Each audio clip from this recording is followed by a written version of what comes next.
The City Asleep. Letharia, Song of Stars, leant heavily on her staff, radiating scepticism. The heralds with whom she spoke, azure-skinned with emerald hair and two wide smiles, were gesturing animatedly as they talked. "It's something to do with Terran," said Tita quietly to Arda. While they were not involved in the discussion itself, this was a matter for the Vates. It was impossible for the gathered Navarre not to pick up the odd word or two. The heralds' enthusiastic voices tended to carry. Wait, was that something about onions? What have onions to do with Tyranniel? You must have misheard, replied Arda. Then she considered for a moment. Or maybe not? Do you think they have special onions? Who knows what those kind think?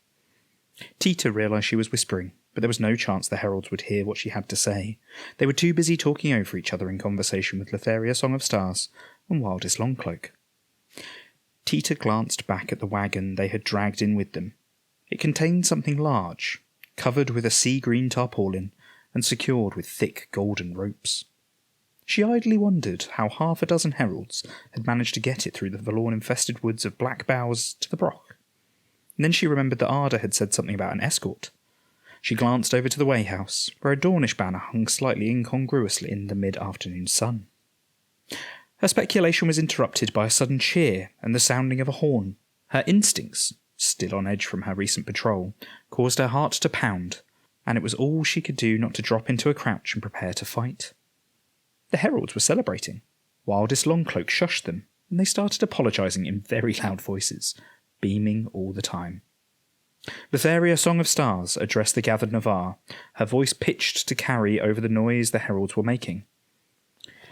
These emissaries of Bottlenose are our guests, she said, and we should make them welcome.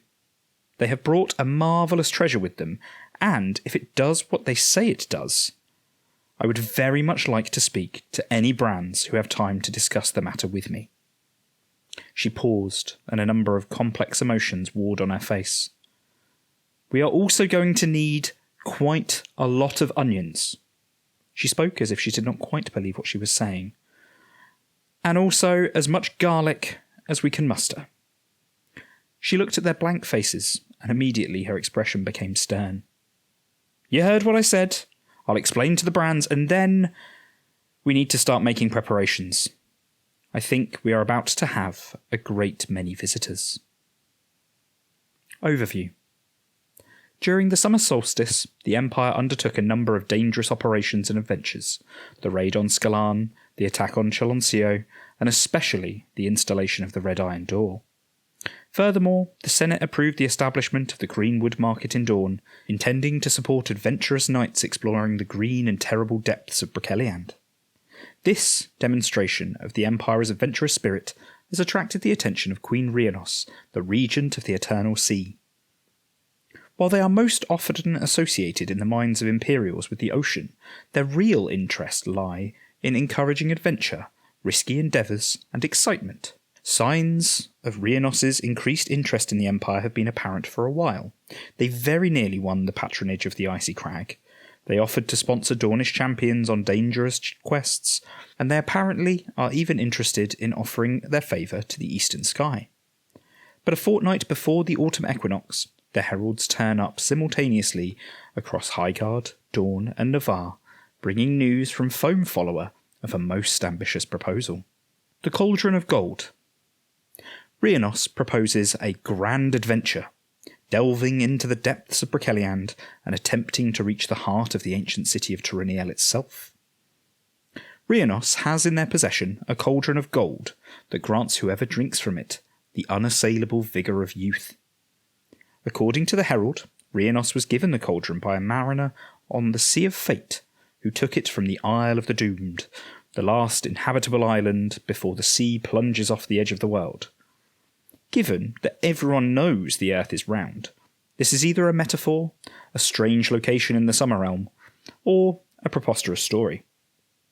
Whatever the truth of the story, what is not in doubt is that the cauldron is a very old artefact. So old, in fact, that its power is almost depleted.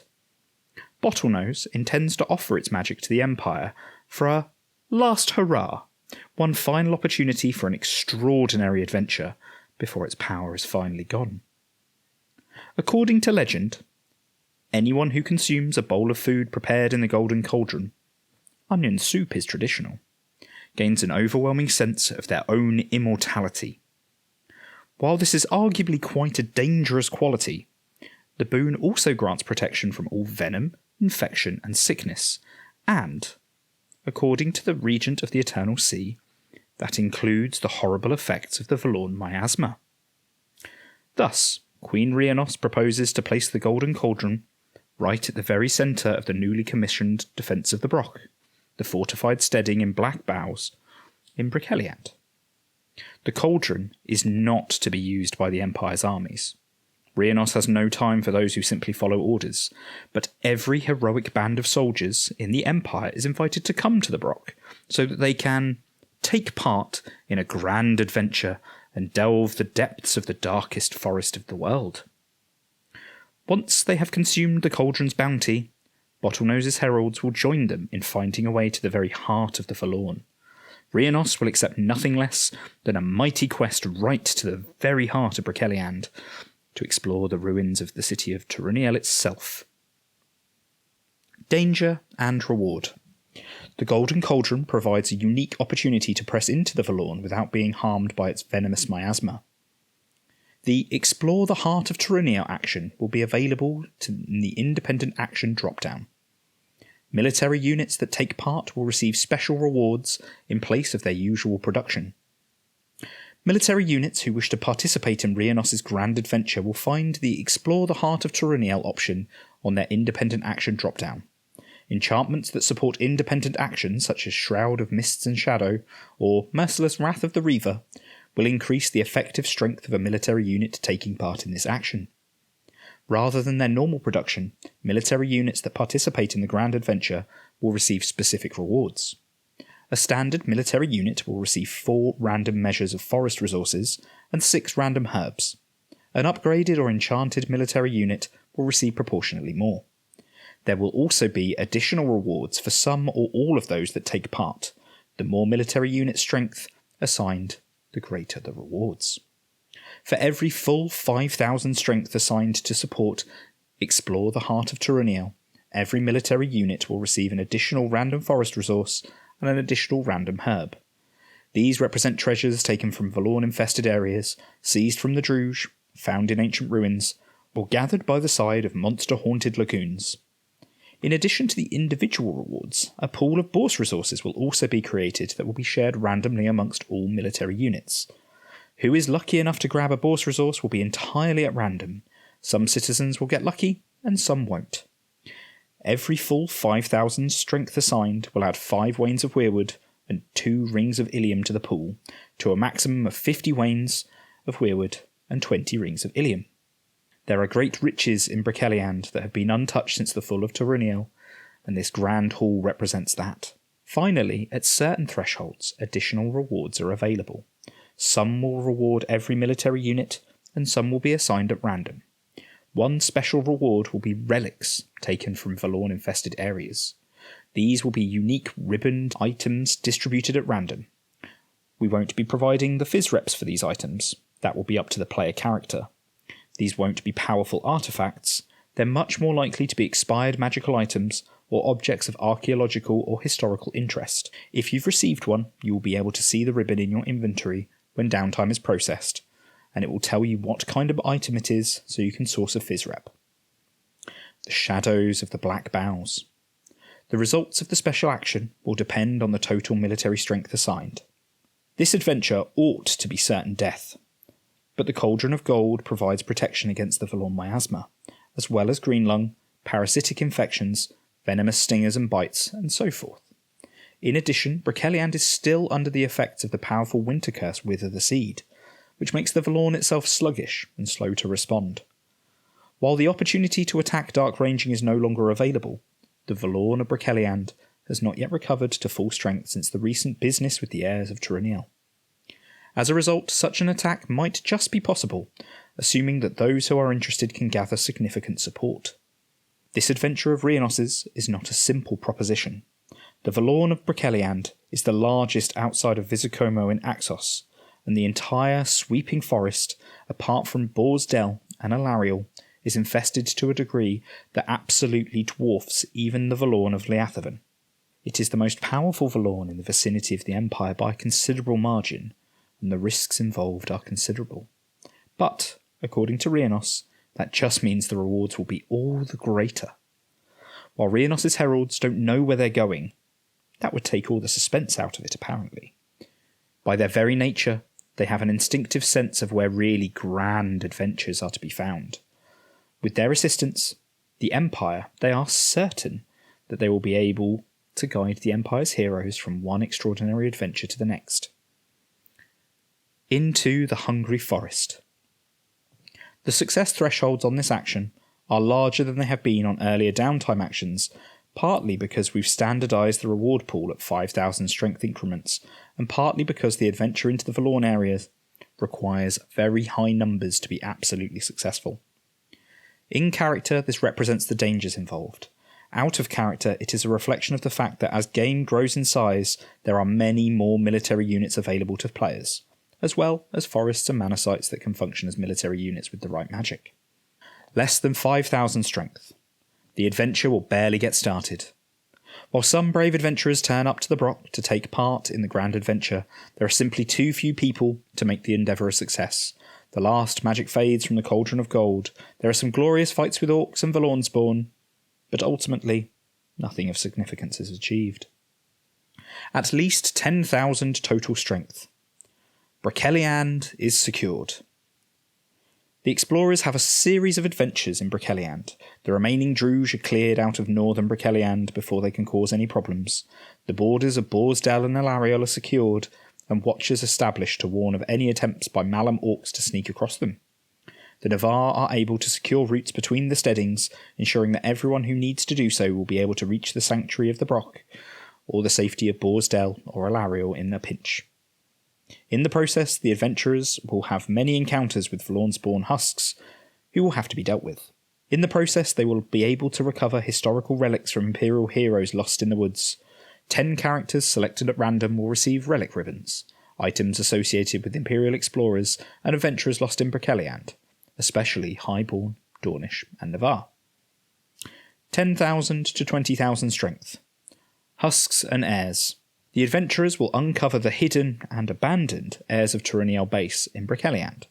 The heirs of Turaniel have gone, but the heralds of Rhiannos say there is a dreadful horror that lairs there, something not of the Valorn, but similar enough that it perhaps makes no difference. The adventurers will be able to defeat the Guardian and loot the base. This will provide some additional information for the advisor on the Valorn about the defunct heirs of Turaniel and their understanding of the Valorn. At the very least, this will reduce the amount of time needed for the Great Library of Hyrcanian to research the weakness of the Valorn, if it is built, by 3 months. 10 characters will receive relics of the heirs of Turaniel, ribbons related to their magical practices, or giving insight into their strange beliefs. 20 to 30,000 strength. Gardens of Abomination. Pressing deeper into the more dangerous Valorn-infested locations, the adventurers will be able to explore what the Heralds of Rhiannos call the Gardens of Abomination. These locations are apparently steeped in the sickly, fecund power of the Valorn. Every explorer will receive an additional, unique consumable gathered from the Valorn Gardens. Another 20 random characters will receive an additional consumable. It is not clear what the Fruit of the Valorn will do. Farmers in Astolat, Cassanea, Mornwald have spoken of eerie plants and flowers steeped in spring magic that grow in places the Valorn has touched. 30 to 40,000 strength. Sanctuary of Trees. The explorers will be able to reach a location the Heralds of Rhiannos call the Hidden Sanctuary under the Valorn's nose. From everything they are saying, this is a grove of living weirwood trees somewhere near the ruined city of Turaniel. As with the grove uncovered in Liathaven, it seems that living weirwood resists the taint of the Valorn, which will allow the grove to serve as a temporary base camp for the final push into the city of Turaniel itself. The Heralds of Rhiannos say the grove is also the location of a unique treasure they call The last singing stone, protected from the years and by... The last singing stone, protected from the years and the malice of the Valorn by the voices of the trees. 40 to 50,000 strength. Walls of Turuniel. The heroes are able to penetrate the ruined walls of Turuniel, while they will ultimately fall short of the Valorn Heart itself. Exploring the outskirts of Turuniel will allow magicians to gain greater insight into the complex power of the Valorn, sufficient that when the notes are written up, it will reduce the time needed for the Great Library of Hyrcanian, if it is built, to research its special project by another 3 months. Another 10 ribbons will be randomly distributed among military unit commanders taking the raid, representing relics of the Turuniel civilization. More than 50,000 strength. Heart of the Fallen Empire. The explorers will reach the depths of Turuniel and come into the presence of the Valorn Heart. They will be unable to harm it. Even under the influence of the Winter Curse, it is impossible to inflict lasting damage, and they will ultimately be driven out of the city. But the heroes will become the first people to look upon a Valorn Heart in 350 years since the destruction of the Valorn in Miaren, and likely the first people ever to look on the evil that coils at the centre of the fallen Turuniel Empire and live to tell of it. Opportunities. One day. The Navarre National Assembly could call every Thorn that is able to join the adventure in Brokeliand. Even with Rhiannos's cauldron protecting the adventurers from the worst of the Valorn's venom, the endeavour in Brokeliand will be incredibly difficult. It is very unlikely that the Navarre will be able to do it alone, even if they rouse the forests themselves. Even with the entire Navarre nation committed on the adventure, it will be touch and go, and if the nation is not committed, then it will be likely impossible. With that in mind, and following on from the words of Iniska Ashwood, the Navarre National Assembly may choose to support the following mandate. No Navarre has looked upon the heart of Turuniel since the city fell and lived to tell of it. Rhiannos's cauldron of gold presents an unmissable opportunity for us to learn about our foe. We send named priest with 50 doses of Liao to urge every captain who is able to support this endeavour and delve into the woods of Brokeliand. Synod Mandate, Navarre National Assembly. If this mandate is enacted, then until the start of the winter solstice, any Navarre military units that takes any action other than explore the heart of Turuniel will suffer -2 rank penalty, reducing both its effective military strength and its production. Spears of the Pines. The Great Forest Orcs will join the adventure if they are invited by the Senator for Thurunin or the Imperial Consul. If the Imperial Conclave is prepared to give them access to Imperial law, they will help locate and recover Weirwood. Some of the Great Forest Orcs of Thurunin are familiar with the Valorn of Brokeliand. Once upon a time, they lived in Boar's Dell, before the liberation of the Barons by independent Orcs led them to return to the Eves of Paytat. While the military council chose not to attempt a ceremony of reconciliation, the Imperial Senate made a commitment to help them regain their homes. With this statement, the guests of the Navarre have renewed their own commitment to aiding their hosts in their endeavours. If the Navarre Senator for Thurunin or the Imperial Consul asks them to, the Great Forest Orcs will send the Spears of the Pines to Brokeliand. This will add 1,000 effective strength to the action. All that would be required is a winged messenger sent to Chief Falak in the Lower Tarn Valley. Chief Falak is the war chief of the Great Forest Orcs and may be contacted by winged messenger at the Great Forest Encampment, Lower Tarn Valley, Thurunin. When they first came to the Empire, the Great Forest Orcs asked for permission to study with Imperial magicians. Their requests were rebuffed. They received copies of 2 ritual texts, Blessing of New Spring and Rivers of Life. Once again they have made the request that the Imperial Conclave make a declaration of concord granting their magicians access to Imperial law. They say they have already demonstrated their willingness to use ritual magic that they have to help their Navarre allies during the rise of the heirs of Turuniel, and with access to the full wealth of Imperial law, their ability to aid their friends will be greatly increased. In the event that the Navarre are able to persuade the Conclave to offer access to Imperial law to the magicians of the Great Forest Orcs, they will throw their support fully behind the project, adding another 500 strength to the adventure in Brokeliand. Furthermore, They have demonstrated a connection to the magical weirwood unmatched in the Empire. With the support of the Great Forest Orcs, for every 5 weirwood generated in the adventure, 2 more will be added to the pool. Blades of the Pilgrims. The Highborn National Assembly could extend the Blade of the Pilgrims by 1 last season to support the expedition. For the last 2 years, the Highborn National Assembly has been supporting the fight against the Valorn with the Blade of the Pilgrims, proposed in Winter 382YE to help deal with the threat of the heirs of Tyrrheniel and Broceliande. It was raised by Josephine of Adina's charge and enacted by Hazelepony of the Shattered Tower. In Autumn 383YE, Hazelepony urged the priests of Highguard to not be complacent and continue to aid in the fight against the Valorn. The effect of the most recent mandate has faded by the start of the autumn equinox, but Rhiannos's proposed grand adventure has incited some interest amongst the congregations of Highguard. The Valorn still presents a threat to the Empire, and the more that can be learned about it, the more likely a solution can be found. Wisdom and vigilance alone suggest the Highborn should consider their role in the attempt to reach the heart of Tyrrheniel. And of course, somebody should keep an eye on the Heralds of Rhiannos to make sure that they are not leading Imperial citizens into iniquity. The Highborn Assembly calls on the faithful to be alert to all dangers. We send named priest with 50 doses of Liao to encourage the priests of Highguard to support the attempt to reach the heart of Tyrrheniel.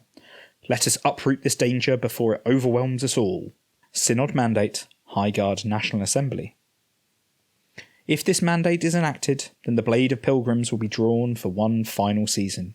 Every congregation in Highguard will suffer a rank 1 penalty, resulting in the loss of 1 Liao and 2 votes in the Synod. This will add 1,000 strength towards the success of this action. Alternatively, the Highborn Assembly may go further. Encourage the priests of Highguard to throw major resources behind the adventure in Broceliande. This will reduce congregation sizes across the nation, but send many more pilgrims into Broceliande to provide martial aid and spiritual guidance. The virtues demand that we face the greatest spiritual threat faced by the Empire at this time. We send named priest with 75 doses of Liao to urge the priests of Highguard to support the attempt to reach Tyrrheniel whatever the cost. Let us pierce this black heart and thwart its malice. Synod Mandate, Highguard National Assembly. If this mandate is enacted, then every Highborn congregation will suffer the loss of 2 Liao and 4 votes in the Synod, but their sacrifice will add 2,000 strength to explore the heart of Tyrrheniel action. These 2 mandates are in competition with each other. In both cases, if the named priest chosen to enact them is Hazelepony of the Shattered Tower, then the amount of Liao needed for the mandate is reduced by 25.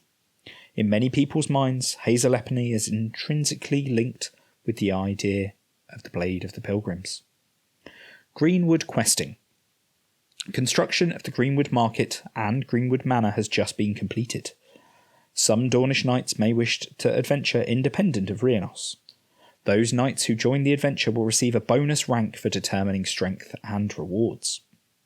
Last season, the Imperial Senate commissioned Greenwood Manor and the Greenwood Market Fair, supporting Dornish knights in their exploration of Broceliande. The Knights of Dawn may choose to quest independently of Rhiannos if they wish. Selecting Quest Against the Valorn action will provide them with the guaranteed rewards, but will not contribute strength to the Explore the Heart of Tyrrheniel. However, any Dornish knight that does choose to support the attempt to reach the heart of Tyrrheniel will receive 1 rank bonus to their military unit, both for the purposes of their effective strength and the rewards they receive. Out of character note: Dornish characters will need to be careful to pick the correct option if they wish to go to Broceliande this downtime. Quest Against the Valorn is an action representing independent adventures. Explore the Heart of Tyrrheniel is the action they want if they are planning to take part in Rhiannos's quest.